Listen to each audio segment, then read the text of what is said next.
What's up internet, here we go again. Kali ini kita bakal ngebahas alur film The Blue Lagoon lagi versi yang pertama yang dirilis pada tahun 1980. Oke, sorry banget gue nge-reviewnya nggak sesuai urutan tahunnya. Ya karena memang ini bukan film yang saling berkelanjutan cuy.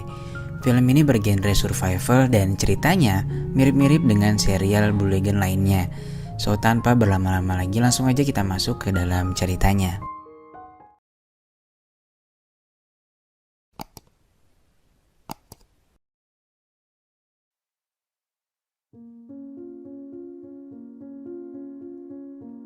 Film dimulai dengan menunjukkan sebuah kapal yang sedang berlayar.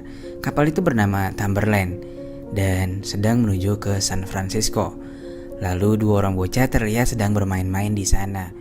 Bocah pria itu bernama Richard, sedangkan yang perempuan bernama Emmeline. Lalu ayah Richard yang bernama Mr. Lestrange datang dan meminta Richard serta Emmeline untuk tidak bermain-main di sana. Diketahui Emmeline dirawat oleh ayahnya Richard karena kedua orang tuanya telah meninggal dunia beberapa tahun silam dan ayah Richard pun sudah menganggap Emmeline sebagai anaknya sendiri. Kemudian Richard memasuki kamar salah seorang koki di kapal itu, lalu melihat foto-foto bacol milik si bapak.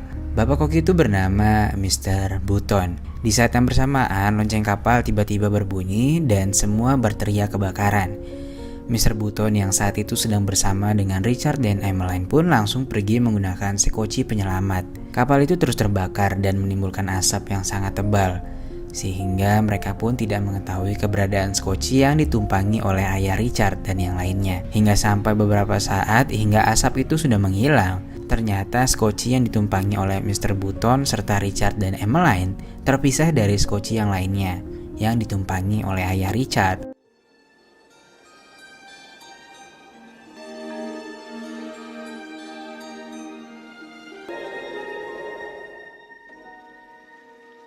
Hari demi hari pun berlalu, dan pada suatu pagi mereka melihat sebuah pulau dan langsung menuju ke sana. Ketika ditanya mengenai keberadaannya oleh Richard, Mr. Button menjawabnya kalau mereka sedang berada di Nirwana atau kata lain dari surga. Setelah menepi, mereka pun mulai melihat-lihat seisi pulau.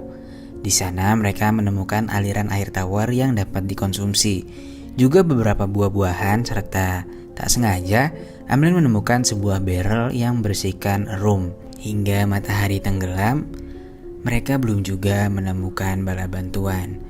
Mereka beristirahat di pinggir pantai sembari membuat api unggun untuk menghangatkan diri.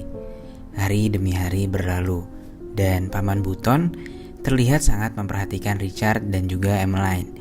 Paman juga mengajarkan mereka banyak hal yang bisa dilakukan untuk bertahan hidup, dan mereka pun juga bersenang-senang di sana. Lalu suatu ketika angin kencang menghampiri mereka dan Paman Button akhirnya memutuskan untuk membangun sebuah rumah sederhana untuk berlindung dari kejadian yang sama. Pada suatu malam ketika sedang berkumpul, Paman menginginkan Richard serta Emmeline untuk berjanji satu hal. Hal itu adalah perjanjian untuk tidak pernah pergi ke pulau seberang karena di sana terdapat sesuatu yang membahayakan. Dan siang tadi Mr. Button baru saja pergi ke seberang pulau itu, lalu menemukan seperti tanda-tanda penghuni lain, namun dengan gaya hidup yang masih primitif. Pada suatu pagi, Richard dan Emmeline terbangun, namun tanpa adanya keberadaan Paman Button. Richard pun langsung mencarinya dan menggunakan teropongnya untuk melihat-lihat. Lalu Paman Button terlihat sedang berada di sisi pantai yang lainnya dan dengan keadaan yang tertidur. Mereka pun langsung menghampiri Paman dengan menggunakan perahu skoci. Ketika sampai di depan Paman Button, mereka pun langsung mencoba membangunkannya. Akan tetapi setelah dilihat, ternyata Paman Button sudah dalam keadaan tak bernyawa. Dan dari mulutnya keluar seekor hewan dan itu membuat Emmeline jatuh pingsan. Nampaknya Paman Button meninggal dunia dikarenakan mabuk karena meminum rum yang terdapat di dalam barel itu, yang entah udah berapa lama barel itu berada di sana dan mungkin udah basi atau ya bisa aja diracunin sama pemilik sebelumnya.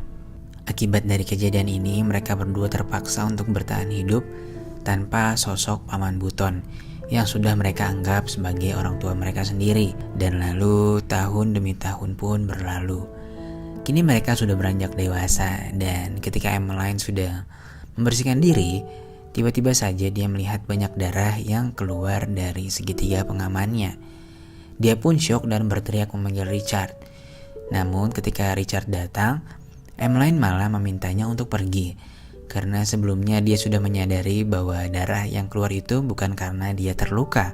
Dan karena mereka ini sangat polos, mereka juga belum mengetahui, khususnya Emmeline belum mengetahui bahwa sebenarnya itu adalah menstruasi.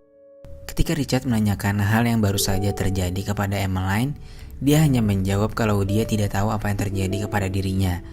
Richard pun terus memaksanya untuk melihat apa yang terjadi dalam sana, namun Emmeline tidak mengizinkannya. Dan ya akhirnya Richard pun sebel sama si Emmeline karena gak dikasih lihat. Sae emang si Richard nih. Ketika sedang membuat perahu rakit, Richard merasa bingung ketika Emmeline melihatnya dengan tatapan yang berbeda dan seperti penuh nafsu. Dan Emmeline selalu memuji tubuh Richard yang kekar dan juga sosis bakarnya tentunya. Nah, di sini kita bisa nilai kalau yang baru tertarik dengan lawan jenis ini baru si Emmeline. Sementara si Richard tingkahnya masih kayak bocah FF. Namun untungnya gak pakai lama, ketika sedang tertidur pada malam harinya, Richard mengalami mimpi indah malam itu, atau kita biasa sebut mimpi basah. Pada suatu hari, Emmeline yang penasaran akhirnya pergi ke seberang pulau tanpa seizin Richard, dan di sana dia melihat kejadian aneh di mana salah satu sisi dari batu itu mengeluarkan darah mens. Ya, PMS kali ya. Emmeline yang panik akhirnya pergi dan langsung mendatangi Richard, lalu menceritakan apa yang terjadi. Dan pada awalnya Richard memarahi Emmeline yang telah melanggar perjanjian sewaktu mereka masih kecil kepada Paman Buton. Semenjak kejadian itu, Emmeline dalam tidurnya seringkali dihampiri mimpi buruk seperti Richard yang mati karena tenggelam di laut dan lain sebagainya. Dia pun terbangun dengan rasa takut yang sangat menderunya. Richard pun datang dan menghampiri Emmeline.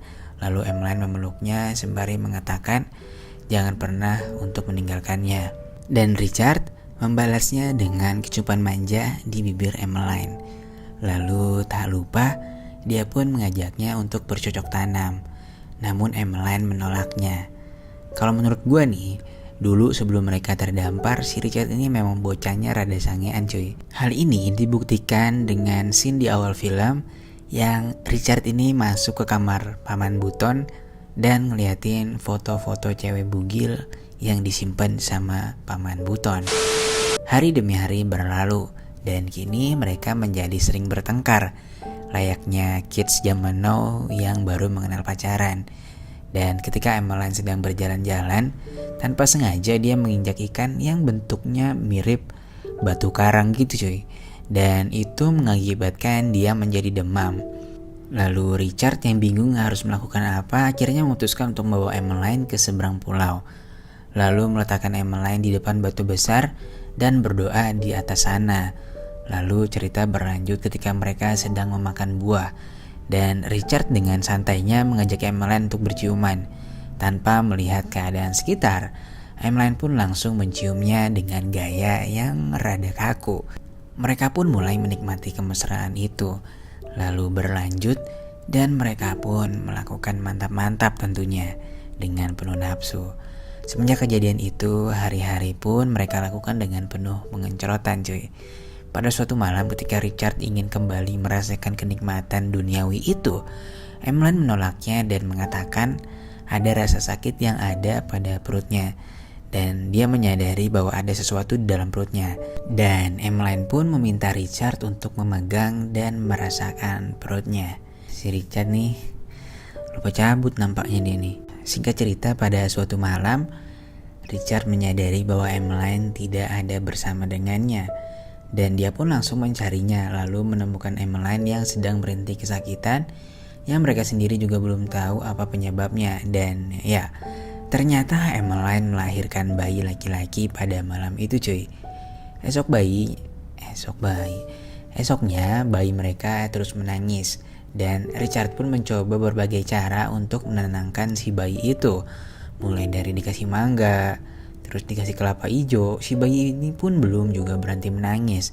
Hingga akhirnya Emmeline menggendongnya dan tanpa sengaja si bayi ini ngamutin putingnya si Emmeline. Lalu Richard dan Emmeline pun terheran-heran menyaksikan tingkah si bayi itu. Dan Richard yang penasaran akhirnya mencobanya juga. Ya kali kagak lah cuy, bercanda. Si bayi pun tumbuh menjadi anak yang tangguh. Kenapa tangguh? Karena ya lihat sendiri lah nih. Anjir, masih bayi udah dilepas disuruh berenang sendiri dong. Gila. Pada suatu hari sebuah kapal melintas di depan pulau yang mereka tinggali. Dan ternyata itu adalah ayahnya Richard. Ayahnya menyadari bahwa itu adalah anaknya. Dan dia pun langsung mendekat ke sana. Namun setelah dilihat melalui teropong untuk kedua kalinya, ayahnya merasa ragu karena mereka tidak hanya berdua, melainkan bertiga dengan si bayi. Akhirnya ayah Richard memutuskan untuk tidak menghampiri mereka. Lalu pada suatu hari, Richard bersama-sama dengan anak dan istrinya pergi dengan sekoci ke tengah laut. Dan sekoci mereka terpantau oleh kapal yang terdapat ayahnya Richard. Setelah diperiksa ternyata Richard, Emmeline dan anaknya sedang tertidur. Dan lalu film pun selesai. Oke, sekian dulu pertemuan kita pada kali ini. Makasih banget buat kalian semua yang udah nonton filmnya sampai habis. Dan jangan lupa buat klik tombol subscribe supaya kalian gak ketinggalan video-video terbaru dari channel ini. Oke, see you. Akhirnya bisa ngopi.